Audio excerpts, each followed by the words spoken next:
Did you know that parents rank teaching financial literacy as the toughest life skill? That's where Greenlight comes in, the debit card and money app made for families. With Greenlight, you can send money to kids quickly, set up chores, automate allowance, and track spending with real-time notifications. Kids learn how to earn, save, and spend responsibly, while parents have peace of mind knowing smart money habits are being built with guardrails in place. Try Greenlight risk-free today at greenlight.com/Wondery. That's greenlight.com/Wondery.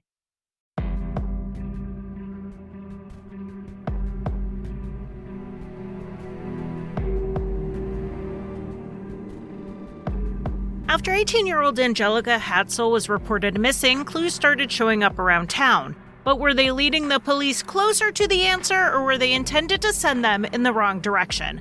I'm Charlie, and welcome to Crimelines.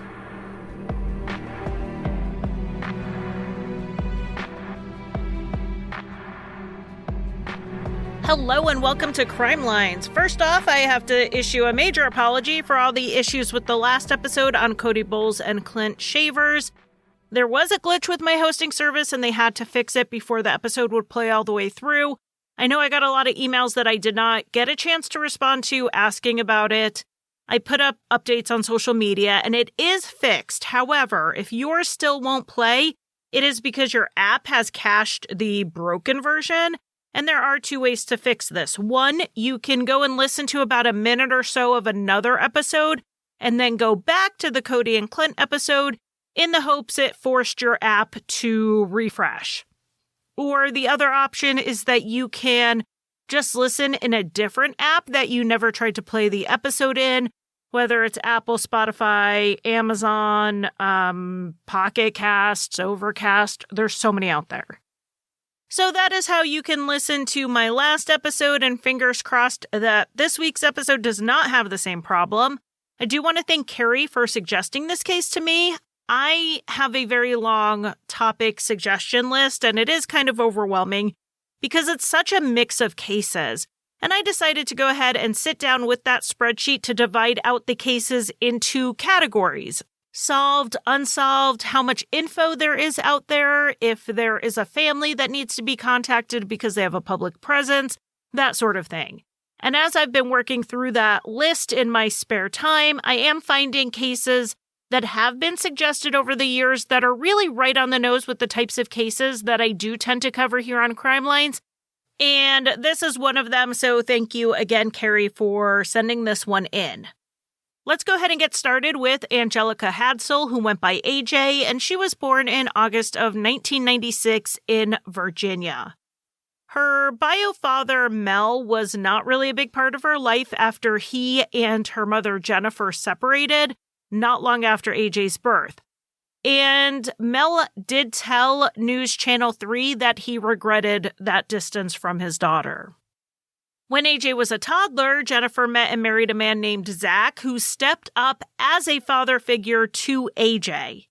Even though he never formally adopted her, she did see him as her dad, and she used his last name, and Jennifer and Zach went on to welcome 2 more daughters. When AJ was around 8 or so, her mother and Zach's marriage was not doing well, and after they separated, he was able to get some type of shared custody with the other 2 girls that he had with Jennifer, but he said he was not able to get custody of AJ since they were not biologically or legally related. And I've had friends go through similar separations from stepchildren, and I know it is so hard all around. By the time AJ was about 12 or so, Zach was no longer an active father in her life. Someone else stepped into that role in the spring of 2010 when AJ was 13, and that was Wesley Hadsell. Jennifer and Wesley dated and eventually married, and Wesley not only adopted AJ, he and Jennifer also had another daughter together. Having lost Zach in her life and then having Wesley come in at such a sensitive age, like those early teen years, you wouldn't be surprised if I told you that AJ acted out or she struggled, but that's not really the story here. I'm sure it was hard on AJ, but she was confident, she knew she was loved, and she handled things as well as any 13-year-old could have. She did well in school and in sports, and when she finished high school, she went to Longwood University in Farmville, Virginia, which is nearly 3 hours from her family home in Norfolk. She played both softball and field hockey in her freshman year, and she had plans to graduate in 3 years rather than 4. She was definitely driven. But while AJ was away at school that first year, things went sideways at home. Her dad, Wesley, started using cocaine regularly, and her mom told him that he had to move out in February of 2015, and he did, moving into a cheap hotel in town. AJ was very hurt. She felt like he was choosing his addiction over his family, so when she went home for spring break on February 27th, days after he moved out, she did not make any plans to see him while she was back home. AJ instead filled her spring break calendar with plenty of other things. She barely got home when she was already hanging out with one of her close friends, Andre, and she had plans to see people throughout the week. And like happens when kids come back from being away at college, she also had some appointments, like a doctor's appointment, to have a knee injury checked out. On Monday, March 2nd, 2015, AJ was going to have some downtime. Her sisters had school and her mom had work, so she was going to get to have the house to herself for the day. That morning around 7 a.m., Jennifer was getting the younger girls ready when the youngest, who was preschool aged, got upset because she couldn't find her blanket. AJ found it for her, and then she and another sister made plans to get smoothies after school, and then everyone, except AJ, headed out the door. This was a very typical, somewhat hurried morning for a working mom, but Jennifer said AJ seemed normal and in a good mood. As Jennifer was leaving, Wesley called her and said that he needed to get his work van, which was parked at the house. She told him that when he came to the house in his truck, to go ahead and leave the keys to the truck in the mailbox for AJ. If she needed to go anywhere, she could have that vehicle to use. When AJ's sister got home from school around 2:30, she was surprised to find that AJ was not home, since 1, they had plans, and 2, the truck she had to use for the day was still parked outside. AJ's sister noticed a few other strange things, like AJ's wallet on the couch. Her winter coat was there in spite of it being cold that day. There was a half-folded basket of laundry in the living room, and AJ's Bluetooth speaker was still on. AJ was known for being a pretty meticulous person, and the idea that she would have left while leaving laundry undone and the speaker on just seems strange. It really looked like AJ only took some clothes and her cell phone when she left the house. When AJ's mom, Jennifer, got home, she thought these same things were odd, and she and AJ's sister together found a note on the kitchen table that was in AJ's handwriting, and it said, quote, "Dear Madre, with everything that's going on, it's a lot to deal with." End quote. The note really did just end there. It didn't say, "and so I ran away," or "and so I need some space," or anything like that, and it wasn't signed. It's also worth noting that AJ didn't usually leave notes like that. Like a lot of teens in 2015 and today, she would have just sent a text. What did ring true was that AJ did have a lot going on to deal with. She put a lot of pressure on herself at school, hoping to graduate with her bachelor's degree early.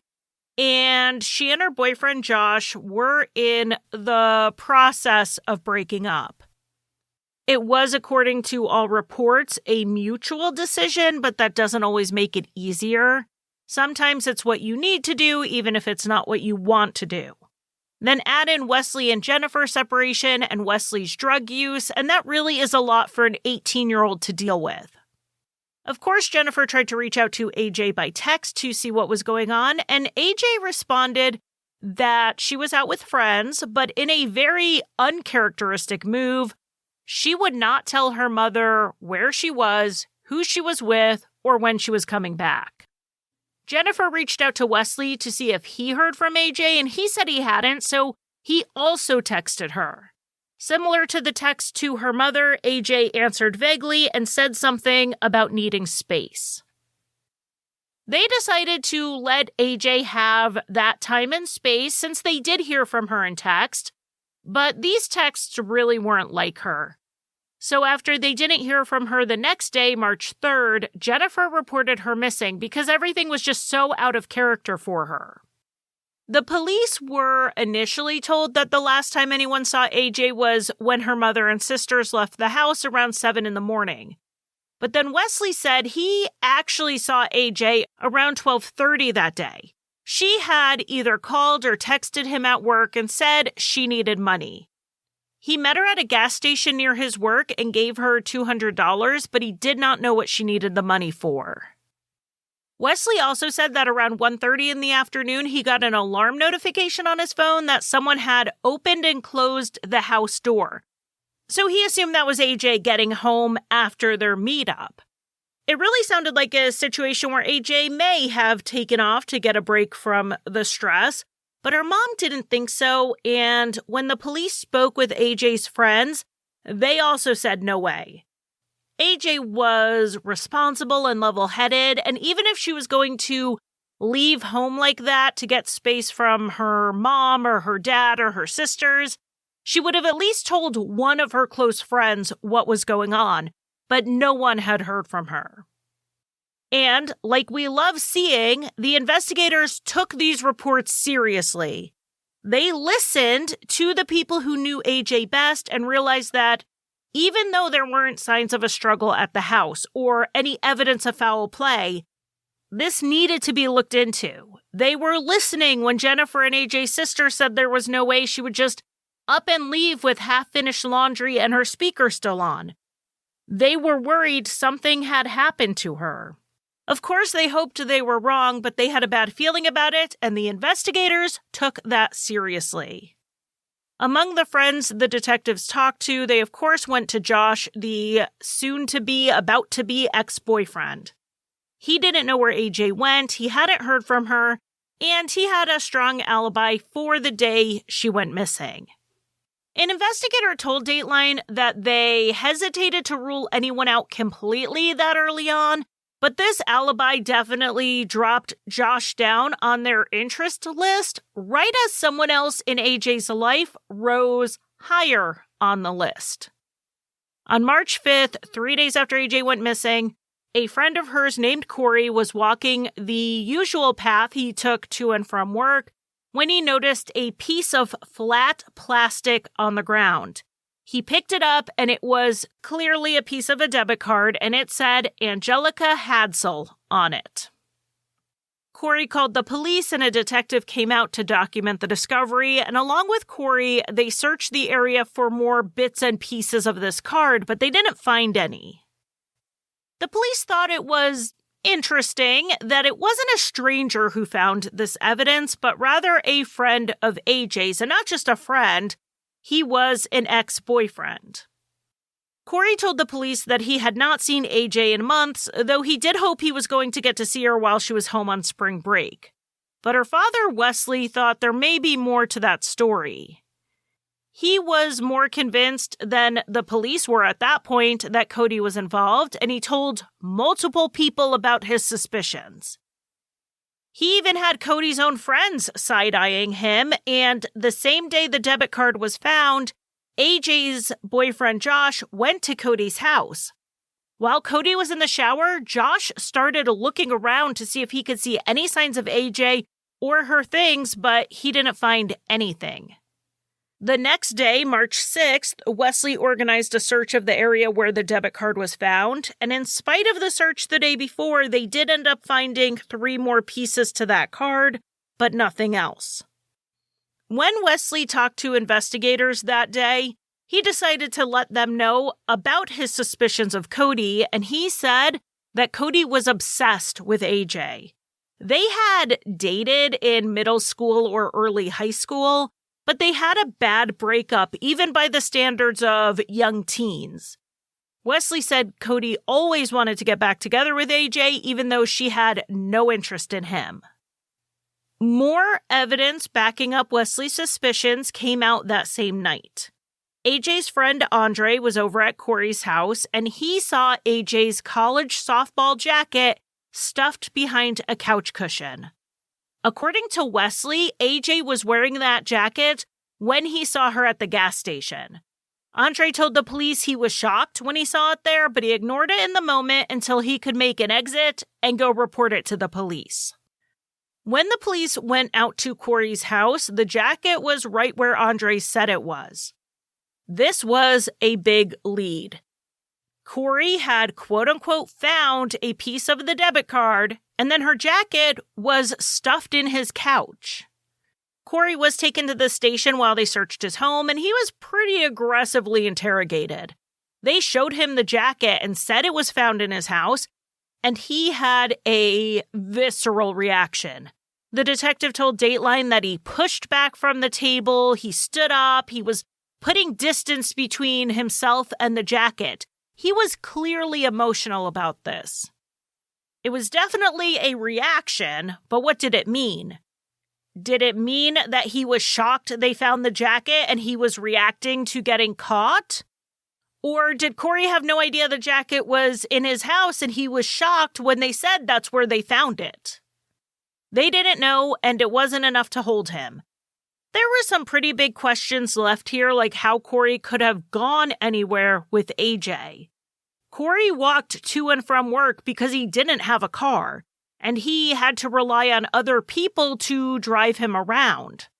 So how did he get AJ away from her house and to a place where no one could find her without a vehicle? They needed more of an investigation, so Cody was released without charge. But to say that he was free would be a bit of an overstatement. The cloud of suspicion was heavy over him, with no one more than AJ's dad, Wesley. And he let Corey know he was watching.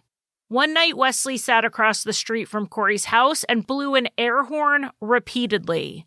Another time, he sent a pizza to Corey's house, and the receipt had AJ's name on it, and on the box it said, quote, "I know what you did," end quote.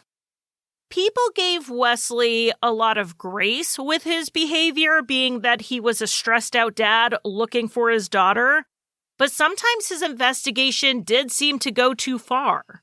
Like one time he went to the home of one of Corey's ex-girlfriends, Lexi, and spoke with her and her mother, Teresa. He was acting strangely enough that Teresa left the room to go get her gun. She wanted to have it on her just in case. While Teresa was out of the room, Lexi said Wesley said something to her about how if he had a gun pointed at her head, she would do whatever he said and wouldn't be able to run or scream. Lexi was beyond uncomfortable with this, but was he threatening her, or was he just telling this teen girl what he thought could have happened to AJ? Obviously, one is worse than the other, but neither were appropriate. Wesley also told them about how he broke into 14 houses, all empty, and sprayed them with luminol. He also had a recording from a neighbor's camera that he said showed AJ driving and being followed by a white car. But he said he was not going to hand that video over to the police until he felt they were, quote, struggling enough.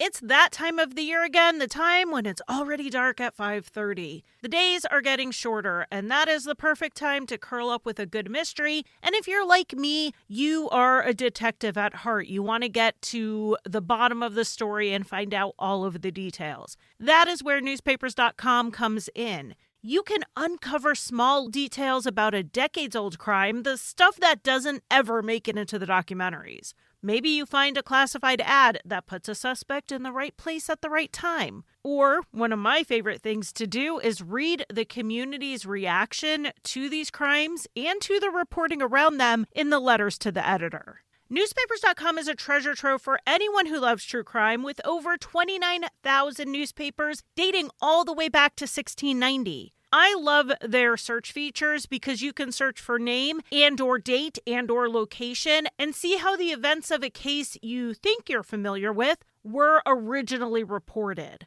With the holidays approaching, a newspapers.com gift subscription is the perfect present for the true crime fan in your life, or ask for it for yourself. It is a gift of discovery and a chance to dive deeper into those mysteries. Just head over to newspapers.com/gift to learn more and purchase a subscription for that someone special. Use code Crimelines at checkout for an exclusive 20% discount. That's newspapers.com/gift, code Crimelines, and your favorite armchair detective will thank you.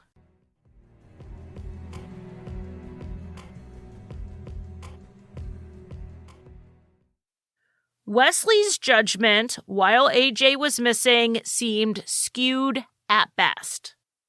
But we can't ignore that he was doing the work. He was taking tips and he was organizing searches. On March 13th, he organized a search for AJ's missing cell phone based on a tip that had been called into him. The caller told him that the phone could be found in a field near the interstate. Wesley would not tell the police the source of the tip, but they went out there and joined the search, but no phone was found. Another tip came in to Wesley on March 20th when he got an anonymous call saying that there was clothing along the road in Chesapeake, which is only about 10 minutes south of the family home. Wesley drove out there with AJ's friend Andre and another person until Wesley saw something on the side of the road. He pulled over and they searched. Andre and his friend found AJ's softball shorts, the knee brace she had been wearing, and her black shoe. The police were called in and they were a little suspicious of this find. Here was Andre, the person who found the jacket, who then also found more of AJ's clothing. When the investigators questioned Andre about how he just so happens to have found 2 out of the 3 major pieces of evidence at the time, their tone was definitely accusatory. And Andre denied having anything to do with AJ's disappearance or knowing where she was, and then he claimed that he actually was not the one who found any of the evidence. He said it was Wesley. With the jacket, Andre said that Wesley came to him and told him that he had broken into Corey's house and found AJ's jacket stuffed behind a cushion. But Wesley could not call it into the police himself. He had a criminal history that already included some B&Es and burglaries, so he didn't want to get in trouble. But he needed someone to find it, then report it to the police, and lead the police to the location so they could recover it. Andre agreed to do this, not just because he wanted to help find AJ, but because Wesley was also pretty intimidating.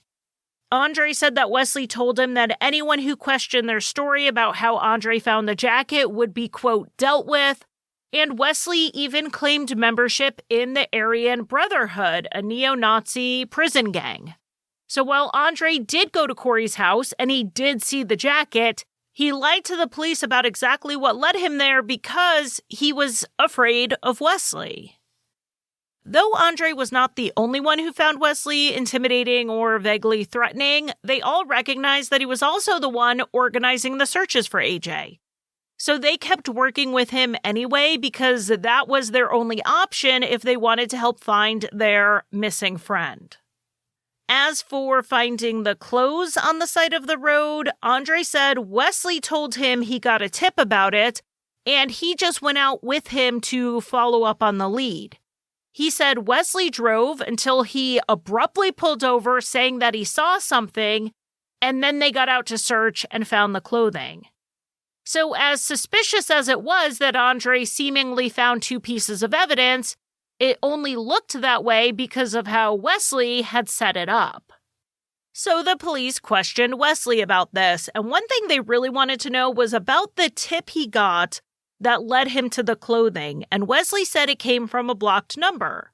So they asked to see his call log on a cell phone where that blocked number would pop up, and he said he deleted it to free up memory on his phone. I have deleted a lot of things to free up space on my phone, but The call log has never been one of them because the amount of memory used is so small that it wouldn't really make a difference.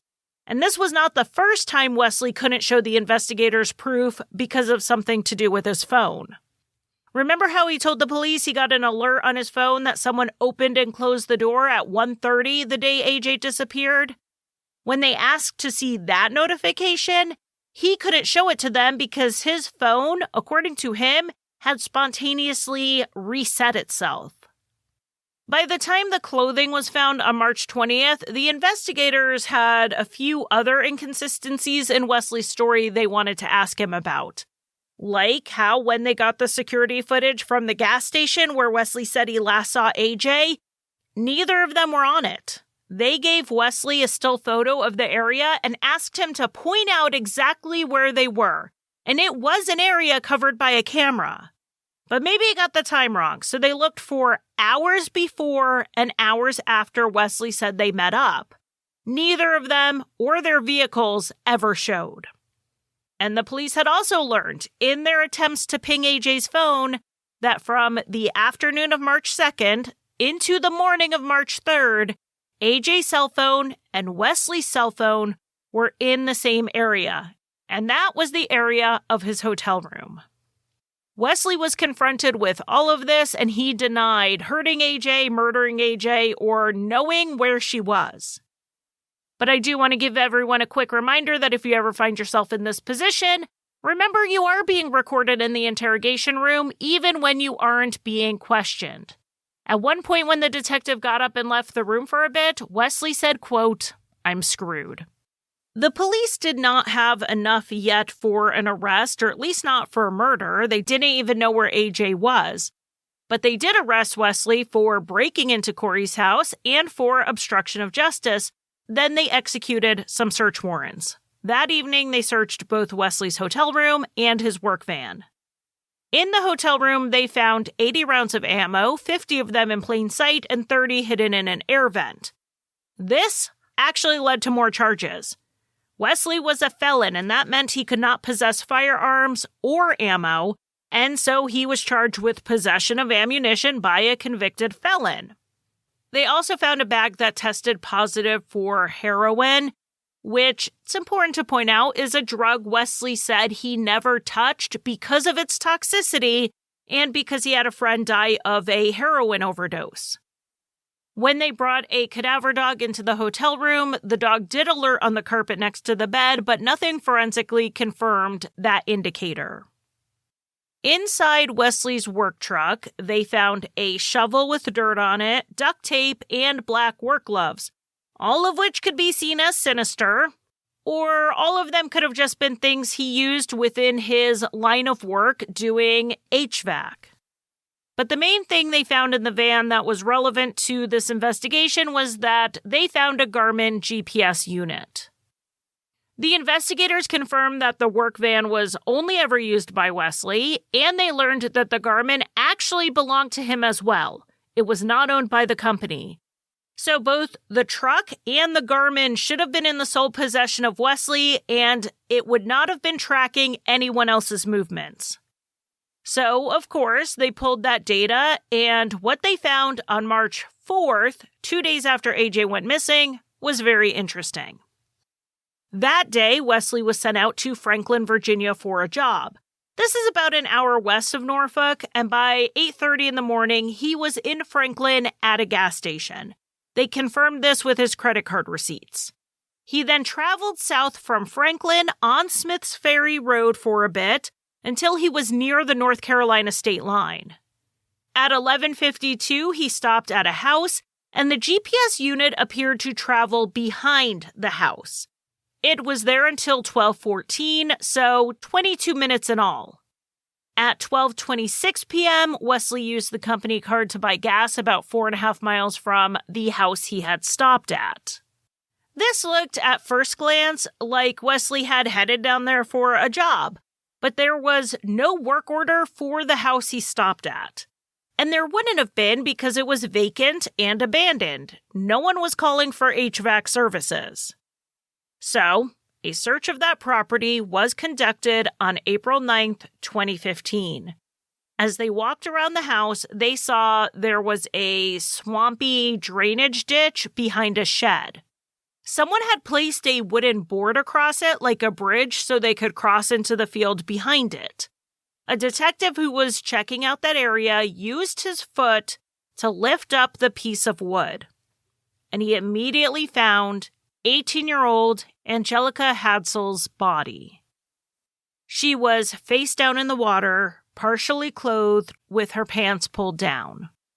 Due to the state of the body and the exposure to water for over a month, no usable DNA was found, and they could not determine if she had been sexually assaulted. There was visible bruising on her body, she had 2 black eyes, and she had what the ME called, quote, control injuries. Basically, she had a bruise across her chest that could have been from someone kneeling to hold her down, and there were also bruises to her neck and chin, so perhaps someone held her down to strangle her. The ME held off on making a final ruling on the cause of death until she got the toxicology report back, and the results of that were surprising. AJ had died from acute heroin poisoning. A hair follicle test was done that showed that AJ had not used any drugs in the months leading up to her death. So, figuring she had no tolerance, the amount in her system was 3 times the likely lethal amount for her. Because of various factors, like the fact that AJ didn't use heroin and she was found under a board with shovel marks in the ground around her, like someone attempted to bury her, and because of the injuries to her body, this was ruled a homicide. Some of the bruising to her arms and chin could have even been from someone trying to force her to ingest the drug. Even though Wesley Hadsell's GPS unit, that was solely in his control, had led them directly to AJ's body, he was not immediately charged in connection with her death. They had more time to investigate and shore up their case because it turned out Wesley wasn't going anywhere anytime soon. While he was locked up waiting on trial for those other charges, he wrote his mom a letter basically saying that he was going to run. He actually wrote, quote, "Wish I had bond, I'd go away for sure," end quote. And he wrote that he promised he would never go back to prison, a promise he said he would keep. Wesley did have a history of breaking and entering and even a bank robbery, so he knew prison and he didn't want to go back. Unfortunately for him, he expressed this in a letter from jail, which is the sort of thing that is read for security reasons. So obviously, bail was denied. The state charges ended up not being pursued because the feds came in and charged him in district court. Wesley pleaded guilty in November of 2015 on the federal charges for having ammo as a felon, and he was given a 20-year sentence due to a sentencing enhancement. This was later overturned when he appealed, and he won his argument that that sentencing enhancement actually shouldn't apply to him, so he was resentenced to 10 years. Then, in July of 2016, Wesley was charged with kidnapping and rape in Ohio, stemming from a 2005 incident involving his ex-wife. He was charged back in 2005, but the state dismissed the case because Wesley ended up indicted on federal charges for a bank robbery, which took precedence, and that is what he went to prison for. The state decided to resurrect these charges, and they tried him for this attack in 2018, but he was only found guilty on a lesser charge of assault and not on the rest. So his sentence was basically just time served. So he ended up with a 10-year prison sentence, and in the federal system, that meant Wesley would serve about 8-ish years. And that gave them time in Virginia to build their case for the murder of Anjelica Hadsell. One thing they did, aside from investigating Wesley, was to thoroughly investigate any other possible persons of interest, leaving very little room for a reasonable alternative suspect for the defense. They looked into the ex-boyfriends and the friends, and they even looked into other relatives like AJ's other stepfather, Zach. They found that these people had alibis, and while there were some gaps in the exact timelines, they also compared everyone's cell phone records. At no time was anyone else's cell phone co-located with AJ's cell phone aside from Wesley. So let's go ahead and get into the details of the case they built against Wesley Hadsell. And it is timeline heavy, so that is how we are going to approach it. On Monday, March 2nd, 2015, the day AJ went missing, CCTV from a local business recorded Wesley's truck driving towards the family home at 7:01 in the morning. At 7:07, his work van was spotted heading away from the house. This is in line with his story about driving out there to drop off the keys and change vehicles. According to one of Wesley's coworkers, Julia, Wesley seemed normal that morning until he got a text from AJ. He seemed upset, and he told Julia at around 11:45 that he was worried about AJ and he left for lunch. At 12:16, that same business CCTV from the morning recorded Wesley's work van headed towards the house. Over an hour later, at 1:27, the van went past the camera again, going away from the house. So the time Wesley claimed they had met at a gas station near his job, it looks like Wesley actually went to the family home. He had told the police he got an alert on his phone that the door opened and closed at around 1:30, making him think AJ got home safely. But this is another thing that was impossible based on the records. The alarm company confirmed to the police that the house didn't even have coverage on March 2nd. It had been canceled in February. Now, Wesley only had an hour lunch break, so when it stretched into the second hour and his boss hadn't heard from him, he tried to reach Wesley on his cell phone but didn't get any response. Wesley ended up not getting back to work until around 2. He told both his coworker and his supervisor that he had to meet AJ to give her some money. She had asked him for a large amount, something like $1,500, and that was more money than she had ever asked for before. They noticed that Wesley was pretty much on the verge of tears at this point, and he was so unfocused that his boss sent him home early to deal with the family issue. According to phone records, at around 2:45, Wesley started calling and texting a man named Damon, who it would turn out was his drug dealer. And it wasn't just a few calls. It was over 40 calls and texts over the next 15 hours. There was no GPS data from the Garmin for March 2nd and little for March 3rd, so it may have been turned off. And that might not be terribly surprising if Wesley was staying in the Norfolk area and he didn't need a map to know where to go. In the middle of sending all these texts and making those calls to Damon from March 2nd into March 3rd, shortly after midnight, Wesley took money out of an ATM. When they pulled the security footage, they noticed that he looked back at his work van repeatedly while at the machine. Later in the morning on March 3rd, Wesley met up with Damon and bought $800 of cocaine and heroin, something Damon told the police about after he was picked up on other drug charges and decided to try to cut a deal.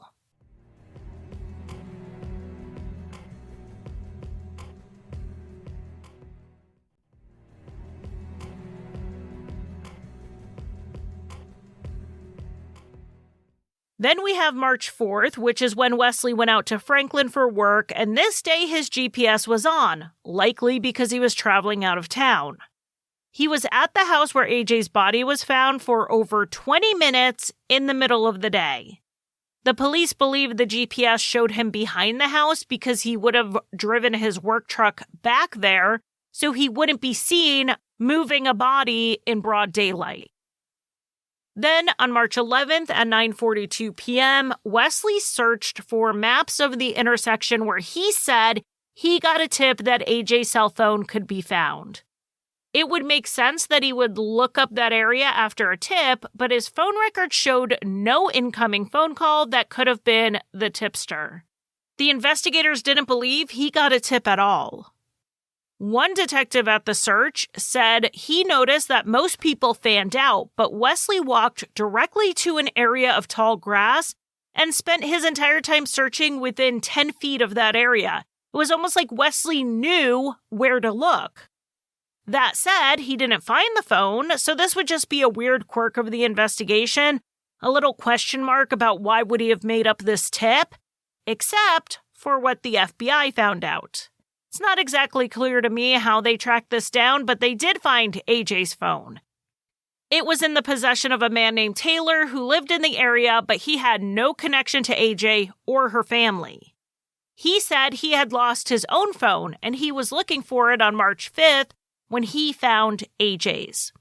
He took it home with him, and when an FBI agent made contact with him, he turned the phone over, and he even took the agent to the field where he found it.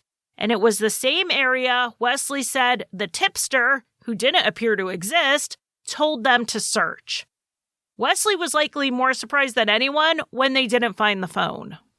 So, taking all of this information, the police theory of the case was that Wesley went to the house during his lunch break and he abducted AJ as she was folding laundry. He may have even forced her to write the note, and they believed he was the one responding to the text messages her mother sent. They further believe that for some reason, Wesley held her, likely overnight, before buying enough heroin to kill her. The next day, he used the assignment out in Franklin as an opportunity to find a place to hide her body out of town. And then he used the guise of looking for his daughter to plant evidence that would implicate Corey. That debit card was found on the path Corey walked to and from work, something Wesley may have known. And rather than breaking into Corey's house to look for evidence, they believed Wesley broke in to plant the jacket. All of this evidence went before the grand jury, and they indicted 40-year-old Wesley Hadsell in November of 2018, and he was charged with first-degree murder and concealment of a dead body. They had what they needed to take this to trial, but one thing they did not have was a motive. So I don't know if you're sick of me saying that motive isn't necessary to prove in court, but it definitely helps because I feel like it's come up in a few recent cases, and probably none more than this one. They had absolutely no evidence of why Wesley would have hurt AJ. I mean, they would come up with one in court because juries do like to know why. The state, or rather Commonwealth here, because this is Virginia, theorized that Wesley had an inappropriate sexual attraction to AJ, and he tried something with her. She rebuffed his advances, and he reacted violently. They didn't really have anything to hang this on. AJ had never made an accusation against him. No one had ever questioned the way he looked at or treated AJ, and Wesley himself never said anything even remotely in the realm of being attracted to AJ. I mean, I can think of another possible sequence of events. Wesley went to the house to talk to AJ, and she started getting on him about his drug use and what it was doing to the family. She was definitely the type to stand up for herself, her mother, and maybe especially her little sisters. Wesley, overwhelmed in the moment, feeling shame, anger, resentment, and maybe even being high at the time, freaked out and started hitting AJ. Not wanting to go back to prison, he kidnapped AJ, took her to the hotel room where he held her until he killed her the next day, all to try to get away with the assault. He was trying to set an ex-boyfriend up for being a suspect, so possibly he even removed her clothes to make it look like a sexual assault was the motivation. That's probably the motive I would have taken to court, but I'm not a lawyer. There's about the same amount of evidence for both of these theories. This trial started in late February 2020 and ended 2 days later with a mistrial, which we'll get into in a second, but it did give us our first look at Wesley's defense, and it was not what he said years before.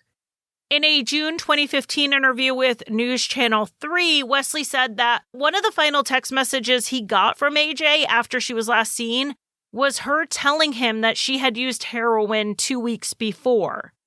But Wesley said he did not think those texts were from her. He believed whoever killed her had sent those to make it look like she had a drug problem. He believed she was murdered and someone was setting him up. Apparently, he named names of who he thought was involved in this interview, but News Channel 3 did the ethical thing and didn't release them. But fast forward 4.5 years, and the defense told the court that they wanted to call an unusual witness in this trial, Virginia Governor Ralph Northam. He happens to also be a doctor, and based on AJ's medical records, he prescribed her an antidepressant. The defense wanted to call him to the stand to rebut AJ's mom's expected testimony that AJ was not depressed leading up to her death, and they wanted to show that she was. The thing here is that then Governor Northam wasn't a general practitioner. He wasn't a psychiatrist. He was and is a pediatric neurologist. And he didn't prescribe AJ an SSRI. This was a tricyclic antidepressant, the ones that they use off-label to treat pain. AJ wasn't suffering from depression, she was suffering from migraines. But the depression angle did let us know that the defense was going to argue that AJ may not have been murdered. Perhaps she took an overdose of heroin on purpose as the stress of her life was becoming too overwhelming. But like I said, that trial ended just 2 days into it when Wesley changed his mind on a stipulation. The Commonwealth and the defense both agreed to allow an immediate interview Wesley did, even though in it his criminal history came up. But he changed his mind and didn't want to allow it in. These prior bad acts that came up in this interview wouldn't have been admissible without the stipulation, so the Commonwealth moved for a mistrial. They said that they had prepared their case with the agreement in mind that that information would be used, and they didn't have time to pivot. The defense did not object, so the motion for a mistrial was granted. The next trial, in January of 2022, had a similar defense. The defense even wanted to enter excerpts from AJ's journal, including poetry, that they said showed her depressed and/or suicidal state of mind, and state of mind is a hearsay exception. But the Commonwealth rightfully pointed out that those entries did not have dates on them. They could have been written days before AJ's death, or they could have been written months before. So they couldn't even prove that these reflected the state of mind at the time she died, so they were not allowed in. The defense did have some Tumblr memes that AJ downloaded that weekend that she was home for spring break, and some of them were moody/depressing. But having had teenagers go through breakups, I hardly think sad memes are a sign of anything other than them trying to find the words for their feelings. In this trial, the former governor did testify, but he testified for the Commonwealth. He confirmed the medication he prescribed was for migraines, that it did not cause depression, and even if AJ missed a dose of that medication, onset of suicidal ideation was not a concern. But if we really think about it, even if the defense wanted to argue that AJ overdosed on heroin she willingly took, they couldn't also argue that she undressed herself, half buried herself face down in a watery ditch, and then somehow covered her body with a board. There had to have been third-party involvement, at least in the concealment of her body. And I almost thought Wesley would concede this part. I thought he was going to say that he went home, found AJ dead, and in a moment of drug haze logic, he panicked. It would explain why he was in the area where her body was found. It would explain his erratic attempts to frame Corey, how he knew where her cell phone was, etc. So much of the evidence against him really was about what he did after she went missing. The only question would be, why did he buy heroin the day after she went missing when he claimed he wasn't a heroin user, but he could just say that he lied about which drugs he took. I'm not saying this is a persuasive defense, but it would be more persuasive to me than his actual defense of not being involved at all. I mean, his defense attorney did say in their opening statement that the jury may find there was evidence of guilt on the concealment of a body charge, while still finding him not guilty of the murder. They definitely wanted to separate those two charges. But they didn't present that idea as their primary defense. They didn't have a single alternative theory, but rather multiple others, including suicide. And they did this to show that there was reasonable doubt, that the prosecution's case was not the only explanation consistent with the evidence. They even called witnesses to show that maybe someone else was involved. One witness was a neighbor named Jeffrey who testified he saw a small compact car parked in AJ's driveway. He said he saw it around 12:30 on the day AJ went missing, but he didn't have a lot of specifics because they only saw it out of the corner of his eye. Another neighbor, Dustin, testified he saw AJ driving past him in a red truck around 2 p.m. on March 2nd, which would have been after Wesley was already back at work. But Dustin was not 100% sure that was the date he saw her, and on rebuttal, the Commonwealth proved that his cell phone records put him nearly 20 minutes away at the time. The defense also called someone who lived next to the vacant house where AJ's body was found, a man named Willie, and he said that it was a week or two before AJ's body was found that he saw a dark-colored Dodge Caravan drive slowly in front of the house. It pulled over, parked, and turned off its headlights. Willie's memory didn't hold up too well on cross-examination. He admitted he didn't have a great memory and he was just trying to do his best, but he was not 100% sure on the time frame he testified to. Wesley opted not to testify in his own defense, so this is the case the jury took and deliberated on, and 40 minutes later, they came back with a verdict. They found 43-year-old Wesley Hadsell guilty of first-degree murder and guilty of concealment of a body.